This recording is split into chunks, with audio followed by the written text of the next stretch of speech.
So the long-rumored and much-anticipated PlayStation Showcase has officially been announced by Sony, and it's going to be taking place next week on Wednesday, May 24th at 1 p.m. Pacific time. Now, this showcase has been rumored for a very, very long time. Tons of hype has been built up around it. There's been so many rumors and speculations going around as well as to what we could see there. And no joke, this event has been described online from people as blowing your balls off. So that sounds nuts.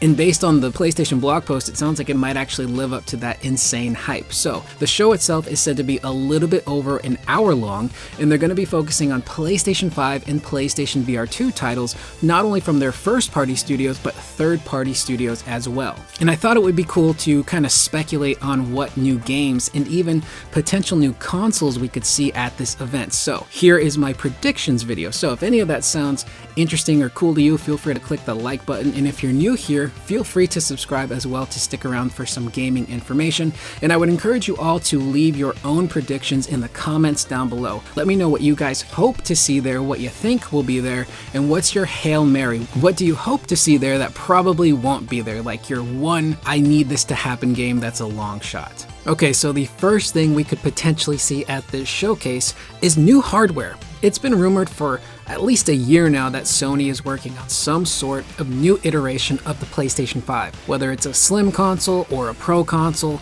or a console that's going to come with a detachable hard drive. I would bet money that one of those is probably going to show up at this showcase. It's a really huge event, and if you want to debut a new piece of hardware, this is the best place to do it. Now, which one shows up? My money would probably be on the console that comes with that detachable hard drive.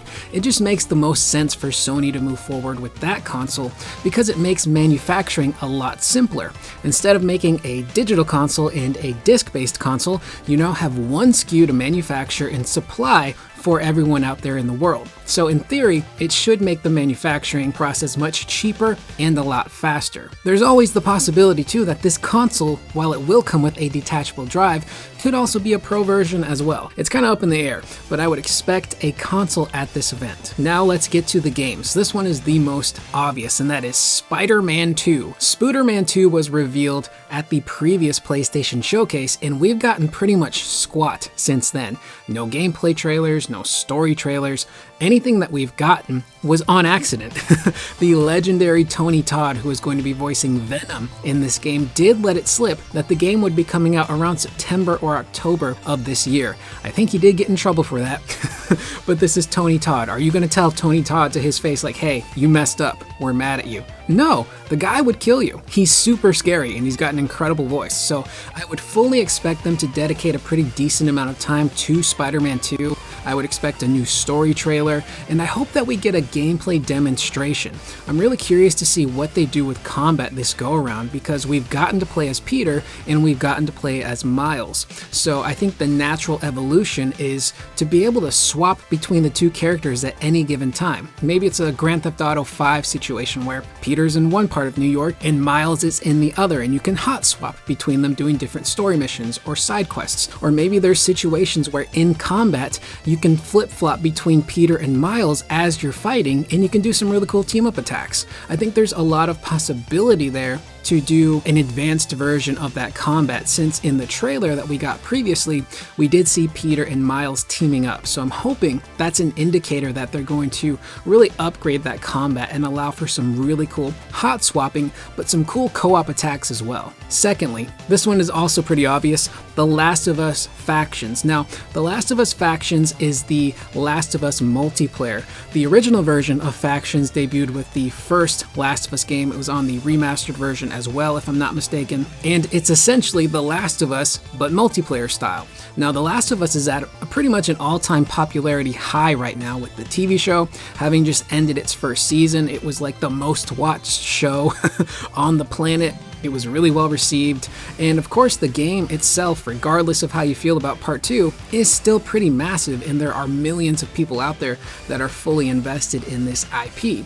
And we do know that Sony really wants to get into that live service arena, and what better way to do that than with a popular IP that plays well and is really fun, like The Last of Us, but turned into a multiplayer mode. So that could be really awesome to see them showcase this, because we've gotten nothing from Factions other than some concept art and some quick words from Neil Druckmann from, I think it was last year's Summer Games Fest. So showing that there would make a lot of sense. Next up, the big elephant in the room, Metal Gear Solid 3 Snake Eater. So again, there's been tons of rumors flying around for about a year now that Snake Eater would receive a remake.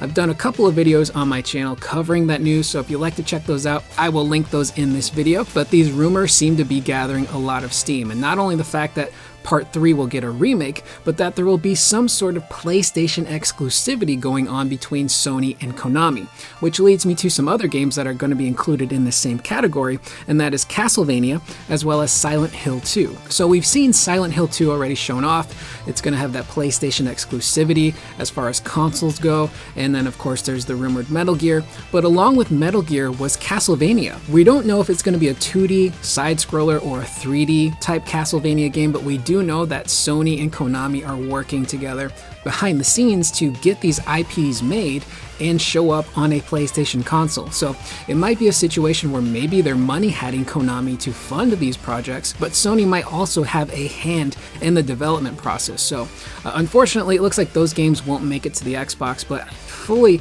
expect to see Metal Gear 3 at this event, some more stuff from Silent Hill 2, and maybe Castlevania could potentially show up, but that one might be a little bit further down the road. Now, next one, this is kind of a coin toss, and that is DS2, Death Stranding 2. The reason why I say it's a coin toss is because it's obviously going to be a PlayStation 5 exclusive, but it's also Hideo Kojima's game. And what else takes place during the summer? And that is Jeff Keighley's Summer Games Fest. So him and Jeff have a really close relationship with one another, and I could fully expect, Hideo to be like, hey, I know you really are invested in what I'm doing. I will give you the exclusive trailer for Death Stranding 2 to show off at the Summer Games Fest. I know that's something that Keighley probably really wants at his show. So Death Stranding, that's a coin toss. I wouldn't be shocked if it's at this showcase, but I'm kind of expecting it to be at the Summer Games Fest more than anything. Up next, going back to the superhero route, Marvel's Wolverine. Now again, I do think this game is going to be probably much farther away than we hope or think it is, and previously all we really got was a CGI concept trailer. We did get some info here and there that the game will be violent and rated M for mature. As far as combat goes, we don't know what to expect with the game, but I'm hoping that they show off a brand new, meaty, in-depth trailer for Wolverine. Show us a little bit of combat, even if it's early on. Any type of combat scenario or story scenario or cinematic is really going to get people excited. Much like Spider-Man, we need to see a little bit more to get even more hyped and on board. Spider-Man's going to do well regardless, but the Wolverine is something that I'm a little bit more curious about just because I want to see how they do the combat. Is it going to be similar to Spider-Man, or is it going to be something completely different? Up next, Mortal Kombat 12. Now, Nick of the Xbox Era podcast did say recently on one of their latest episodes that he had info on Mortal Kombat 12 showing up at this PlayStation showcase, and that he also had information in regards to PlayStation exclusivity and another detail in regards to Mortal Kombat 12 that he could not talk about. So, fully expect MK12 to be at this showcase. We've been waiting for so long to see what NetherRealm's next game is going to be. A lot of us thought it was going to be a third Injustice game. There was rumors that it could be a Marvel game or a Marvel versus DC type of thing. But earlier this year, one of the CEOs at Warner Brothers accidentally revealed at, I believe it was an earnings call, that MK12 would be the next game from NetherRealm that would be releasing this year. So this game has clearly been in development for a very long time. I fully expect them to show it off at the showcase, and I think it'll be a nice, decent, meaty trailer. Now, normally NetherRealm shows off their new games with some sort of CGI trailer that kind of alludes to what the gameplay could be like for the full game, so we could end up getting that. I don't know if it'll be an in-game trailer with actual combat and gameplay, but it could be a pre-rendered cutscene with some characters fighting that showcases like, hey, maybe we're gonna do some tag stuff, or maybe we're changing up special moves. And I would expect to see that at this showcase. It's about damn time.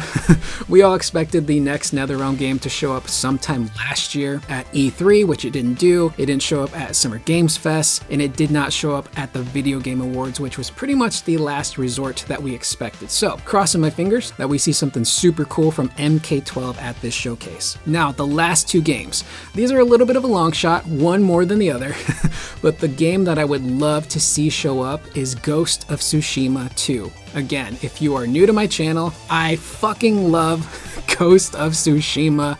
I played the hell out of that game. I love the combat, I love the story, the writing, the voice acting, the direction. It really is such a stupendously well put together video game, and the Iki Island DLC was just as good. So we're far removed from both of those things releasing, I believe about 3 years at this point. And I think it's about time for a Ghost of Tsushima 2 to show up. And I know some people are probably thinking, why do a sequel? We already had the Mongol invasion. Is there really a need to revisit that? Well, yeah, in actual ancient history, when the Mongols first invaded and left, I believe it was 6 years later, they did return to try and invade and take over once more. And that could be your story. This time going around, the Mongols return. Jin Sakai is called back into action after going into hiding, and him and his team have to now stop this invasion. And it's an opportunity to throw in even more character development and drama, because for those of you who finished Ghost of Tsushima, and for those of you who haven't, big spoiler alert, but the ending of that game is Jin's uncle, who is pretty much his father figure in this game, is sent to kill Jin. And you end up fighting your uncle,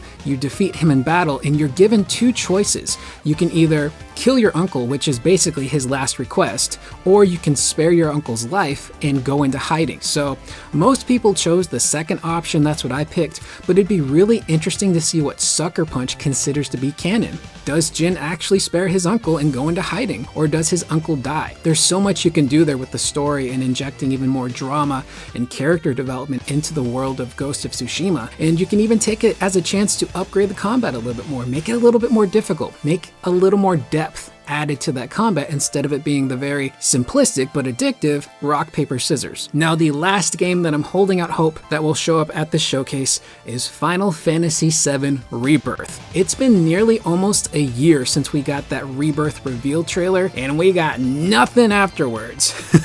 We did get some developer notes here and there in regards to what we could expect with like the open world stuff and maybe some future combat ideas and how the story may be a little bit different. But other than that, we haven't gotten anything. So I would love it if we could get a brand new trailer for Rebirth at this event that showcases more of the story, but also gives us some really cool gameplay and combat stuff. I'm so excited to see what they do differently with Rebirth and how they build upon that really great combat system from Remake. You know, I want to see some synergistic dual tech attacks with characters teaming up and doing damage together. Maybe you could do some sort of thing from like Final Fantasy IX where you had Vivi cast elemental magic onto Steiner's weapon, allowing him to do elemental damage. Maybe Aerith could take that spot in this game, or Kate Sith could do that. I really want to see how they're going to push that game's combat going forward, but I'm also excited to see how different the story could potentially be. Now, if Rebirth does not show up at this event, all hope is not lost. I would fully expect it to either show up at Summer Games Fest,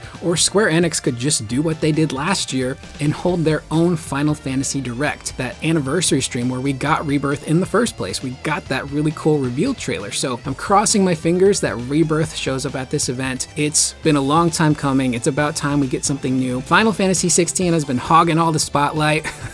That game will soon be releasing, and once that game comes out, it will make way for my main event, which is Final Fantasy VII Rebirth, to shine, get some cool trailers, some info dumps here and there. That's what I'm truly really most excited for. And with that being said, that is the video. Let me know in the comments down below, what do you guys think will show up at this showcase? What do you think is a guaranteed thing to show up, and what are you holding out hope for? Are you like me?